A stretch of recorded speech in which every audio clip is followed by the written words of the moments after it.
Megidi se what and someone so about Medikal and fella Makafui Neyere Sabrea Yegusu Ayeka say dear and then I'm from him Sawari Jay Bikra Yaba Megidi se what be na entia yete kra ne se tattoo bia eda Medikal ho wa ye bikra dia faso ache so peso paper kra na wo hwe na nsa brante ni post nso posti a e kire sa asem e wo ho na eno na enra ekopi mo United Showbiz wa bra na Miss G atena konwem Ola Micheals ko raise issue no say awarija ye bi ne na momframem eno na kwa me plus say awarija ye ben ya e fela ni Medikal na adan ne Ghana for mo pensem kasa in fact kwa me plus any Ola Micheals na enye asem ketu akura e wo UTV studios Arnold enso ekenbi yenko na yenko hwe ekwan yemra fa so a discussion ne call so a Ola Micheals raise issue no e ma kwa me plus enso ebe so a ekoye twema mentwe e United Television na last week in fact it's nice wa ha and yeah deliberating on what really costs with Medikal. Now last week na no di in the 30th birthday or year party when you feel proud to that no also society din from AMG Medikal to Medikal BYK that is a Medikal beyond control. And so some be story be so see our divorce in the year na yet na nko focus so ebia hype for the show na eba so in May ewo Indigo O2 enti dinina or they prepare the way say but say omo few minutes ago say negative idea enye hwe enti so ka so on ware biom obi peso kuna so obi kuna na bibi ye na ye mbisa nkofo na oni omo wo fie but not ni daughter na nkofo say so mo reading meanings oni show boy drama no she say yet na had deliberate yes during the week and who say Medikal are granting 3 music for interview on the holiday you know and I say she dey mo kan nyina mu di agro me si meja aware mo ha on sen me si nyoma na me kan ni nyina me se yampa mo ha on sen enye hype eye mia mi story and a mini mo she mo se eye hype baby and I go focus na say na ye kan asem trasa why do you even make it public conversation and maybe mo so be say enye mo na mo say if it affects your mental health talk to somebody ebi onu so ni way of talking to somebody ena yehu this whole effect this whole issue need the effects are likely to have emrante or branch any ababawa ena omosi so no mo say omoko ware no mako ware ena ware mu challenges ba ku mienu mi ensanti eduru maybe om say ye kra ye nyan ware kra bi ye jai so nyam na me ko cancel om no more counselors ni am frame amwan ni baby on ko fire miracle pie nkanye ma asema na nye asema nke be ha yen anase wo se agi adaje so akoba ne sa because baby a omo woni ntino space na omo wo mu no tina akoba ne se ebia yetimi ma manfo so adwene ba se ne kremu sa ware a ye kan wa asemi no wo de waso to tip for ma 2 years into the arena and some started EPA. So mo de waso to from pa na o kai kawania. Ebia na ebi mu a ebi hu se bia na mo pranky ebia na mo ye rough near they but I remember me king so way back in 2022. And as some of these things started coming out. Among those things were the same Bemano Kase obade also utimi buade also utimi submissive also utimi say all my qualities of an ideal woman and all that but in all this meji nipa o kasa kese pa ye kunu mentante so ba na kasa as a kunu no na kasa as a broken heart ache no as a broken heart ache wa kasa o ha wutu obi ana o cheche wa asemu kire no sir ebi nya oda ho debi ebi ya ma ko pie ntonso o ko pie ntonso wanya bro wa se sunni hono na broken heart ache mefa bas ko pie ntonso Na wonim se ho na okode na okokeke. Na menim se ho na meko. Na ho na broken heart chiwa. And another day's experience sharing. Ubetimi utina trotro ma. Utimi hu omo broken heart achi omo. That have ubetimi aka won. Oh bra, untie ma se mi bi ma. Obeka na ze o chese obi agya no. Ebi na I'm say ya to medical. Obi bisa o concert one asem. E na okobo fle minini obi. Kamani ntwem. Mani ntwem. But even before then, onunko ande bia no ama shade kakra ba ko bi ode beto se sewa ne sewa bi kode de men treson bi ni ade na ode ewie concert na e ba be ka ho asem yi na yeden Niji asoto form for so sem ni ni ko papa yi se sebio ne yefa na chi papa yi ekunu se ne yefa na chi Okay, say you finish that. Me pacho uti dem kan. Me say asote for sem. Okay. Oh, say I no me yemi. Omo nti beginning no. Unom dey about ending.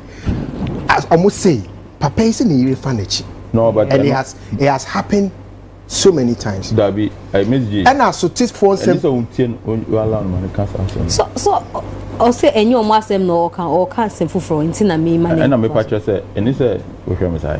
No, I'm agreeing with you. Yeah, eni say we allow no man can say o te trotro man o te say obi kan wo trotro no mu say medical yere efanichi. They be so say that's what I raised first. Let me say and almost say enye sa no pa che. Dabi e bia na wo de ndem emblemu wo de twi na o kan. Wo che da ante ase. Ono can say as a hearsay say on these particular people say trail coffee 2 years na walk and now for 2 na sem me I didn't think sem for 2 na sem no that's why you are maybe feel say Ola wanted to make a point for example so Ola change me to answer na be change years why na fa hwan echi aso there be modino because you want some na woka oh yeah examples there enkofo kika ni so let's establish say enye enkofo 2 yi ho asem enye fela eni medical ho asem yeah maybe try you my establish say enye na woka eti na man form din na cancer enye omo asem na woka enye omo asem na woka mani wie asotefo bi di omo sutu form no omo se enkofo bi awarie mu nsem se Oba ne say be ma ne fanachi be ma no so say oba ne fanachi amanfo we ne ire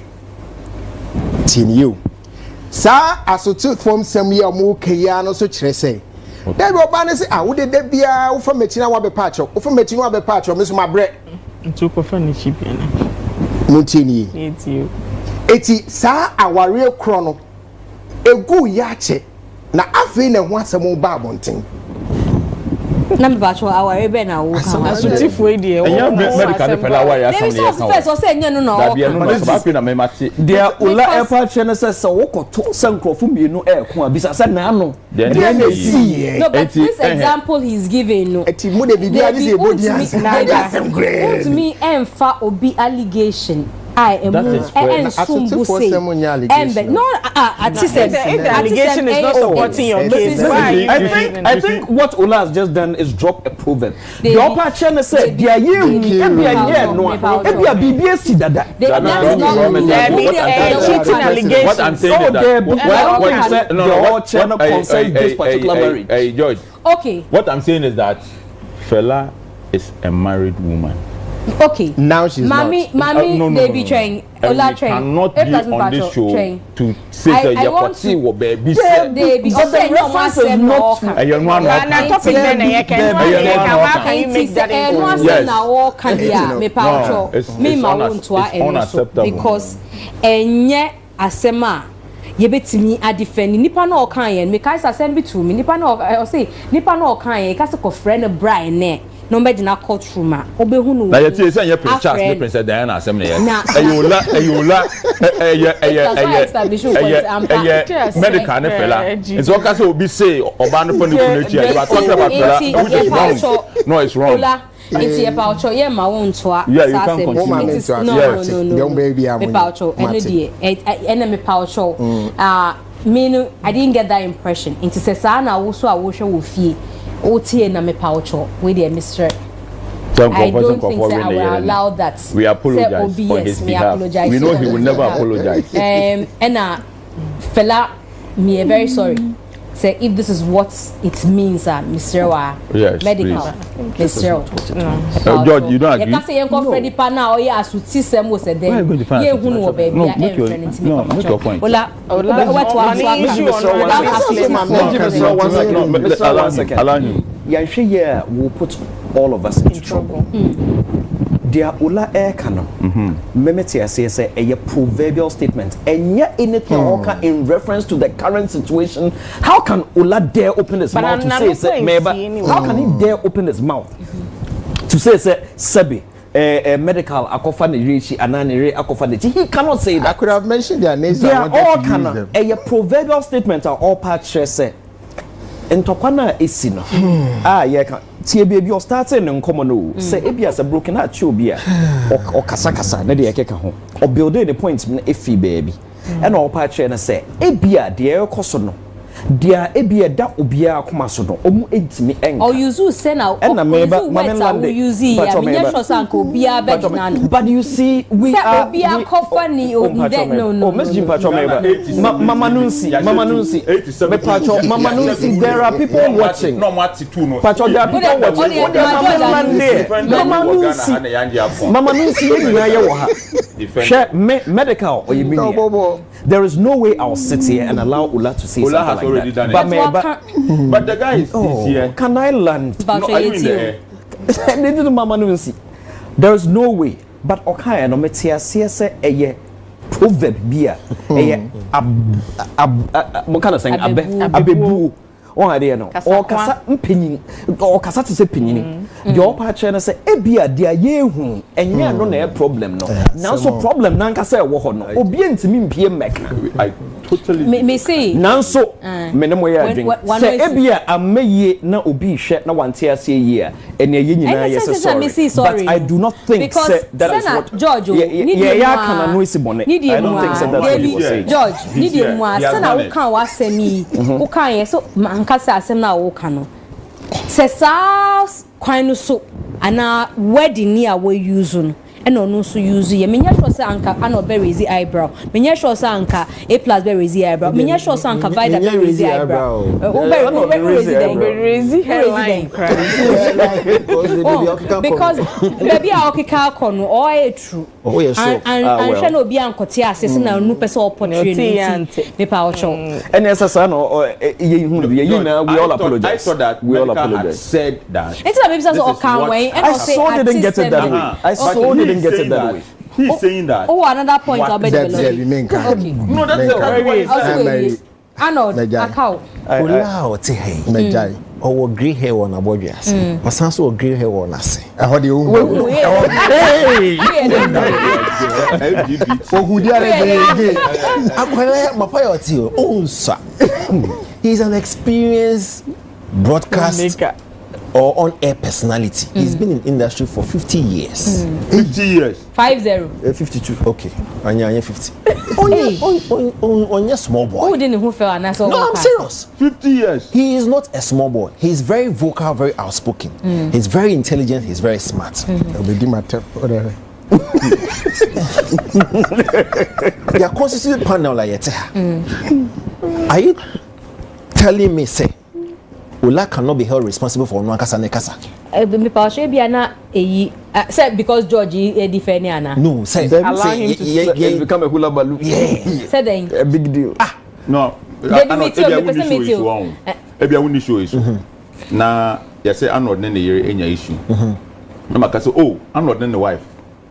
Ma tit cry wo baby say. Oh the Arnold na wife na. Ono one for man sha say. Okay, but Arnold na wife, but yeah, can Arnold na wife aware asem. Yeah, can the book Nebuchadnezzar na Samson Delilah. Yes. Yeah, can Arnold na yere asem. Yes. Na Arnold ni ha. Na menya start say sa aware no. okay me mo mudion but asɛm na ye kan ti a ye te ha ya dress betra he ya asɛm na ye kan perfect point so sa aware no mate nkofo aka kyerɛ me mate asotete for also have for asotete for we say akasa say omo abeka kyerɛ me say ano de yere no akwa bi tie kyerɛ ha na ne girl no I'm just saying that's what he said ono ankasa kan wo ha say Bema no every no hunti oba no so ko no he made it he stated that no he stated that yes he did yes. And I'm saying that if we are talking about Arnold Nene here and Arnold is not here and I just come do me some submission na me say mama no dion but matete wo baby say oba no say Bema no re no ho until ono oba no so whether I mention the name or not. No, we know what we know what we are talking about here. He can hold brief for himself. I'm just saying that immediately, but not on this show. Because immediately anybody does that, I won't wait for anybody to say that George Queen can or your penny on him. Immediately you do that because Arnold is the woman is not even part of idea. I will come up and say I think you're not being fair to the woman. You can disagree with me and you can continue to say it like Mr. Mekas also you disagree. I want to say it. I don't care whether you disagree but I will also disagree with you. Yeah. Okay, so maybe difficulty now has to see and say what problem with what the fact say he was making an example fella in that light and your problem and answer Dean me issue and say I think that or it's not an appropriate platform to address almost so-called infidelity. No, I want to because the gentleman has made Obisa question. Yes. I because it is not fact. Okay. No, say young fan say be say kwache fella no ne papa bi share them. Then we are come to talk about it. But associative so speculation no there. You don't want us to. Okay, so one, you are worried about the speculation. And you're also worried about the topic now. No, the topic I'm not worried. No.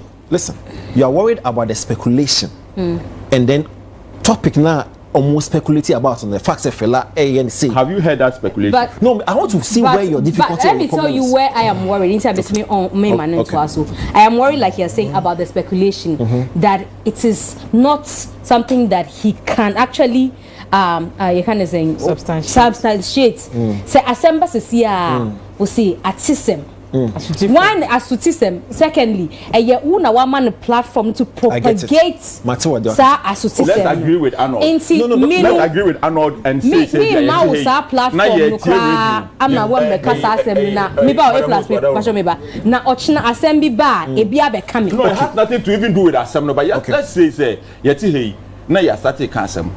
E maka say me mate ye wo show so me come adwen mate George ne yere woko tema boys no bia re no meba. I think that everybody on this panel should be able to say that is not appropriate. Okay, unim. It's more difficult no has to do with the subject matter. And then it's delicate because on this platform, not the subject the personalities matter. In wait. The speculation is too grave. Yeah, it is too heavy. Let him land. If we are not careful, if we don't let people land, yes, we will miscommunicate and put all ourselves into trouble. Because we're trying to establish why we are saying Olan. Yes, because you know why. And I'm not normal reason. It's a person me bisa will say. The intina we objected to. Is it because of how delicate the matter is? Because you know what? On this platform and on every entertainment or even social politics, people refer to sources. People actually make their commentary based on speculations. And beyond, even on this same platform, it is alleged. Even A plus. I mean, several times. Kwame Eugene, person feelings entertainment. No. I've said that before. No. Sometimes, sometimes you mention names. Sometimes you do not mention names. So I want us to have an understanding. Say now, moving forward. No. Arnold.